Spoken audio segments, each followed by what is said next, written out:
ஆனா உலகத்தையே காப்பாத்தணும்னு நினைச்ச ஒரே ஆள் நீங்க மட்டும்தான். ஏன்னா பூமின்னு ஒரு படம் எடுத்து பூமியை காப்பாத்துறேன்னு நீங்க. ஆமா டிக் டிக் டிக்னு ஒரு படம் எடுத்து வானத்துல இருந்து எரிக்கல் வருது அதை காப்பாத்துறேன்னு நீங்க. ஆமா வனமுகன்னு ஒரு படம் எடுத்து காட்டை காப்பாத்துறேன்னு நீங்க. திடீர்னு சாம்பி கடிக்க வந்துச்சுன்னு மக்களை காப்பாத்துறேன்னு மிருதன்னு ஒரு படம் எடுத்தீங்க. சரி இப்ப என்ன சொல்ல வரீங்க? இதே மாதிரி இப்படி காப்பாத்திக்கிட்டே இருக்கீங்களே. இவ்வளவு காப்பாத்தி என்ன யாராவது இதுல இருந்து காப்பாத்துங்க எவனுமே வர மாட்டேங்கிறான். அதனால இவ்வளவு காப்பாத்திருக்கீங்க. அதனால உங்களுக்கு வந்து வெறும் ஜெயம் ரவி என்எம் ரவி பத்தாது. என்ன ரவி இப்பதானே வச்சீங்க? இல்ல அந்த பேரை மாத்திக்க. பத்தாதான் பத்தாதாமா? எப்படி உலகத்தை காப்பாத்து அவெஞ்சர்ஸ் மாதிரி அவரு. அப்ப என்ன அவெஞ்சர்ஸ் ரவியா? அவெஞ்சர்ஸ் ரவி இல்ல அண்ணே. நான் உங்களுக்கு ரெண்டு பேர் இதுதான். அதுக்கப்புறம் உங்களுக்கு நிரந்தரம் என்றும் நிரந்தரம் இதுதான்.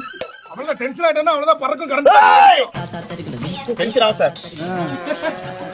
இத டீசெண்டா கேட்டு தின்னு இருக்கீங்க சார். நானும் கொஞ்சம் டென்ஷன் ஆகிக்கிறேன். சாப்பிடுங்களா இதுக்குதாங்க. நீங்களும் கொஞ்சம் டென்ஷன் ஆகும் சார்.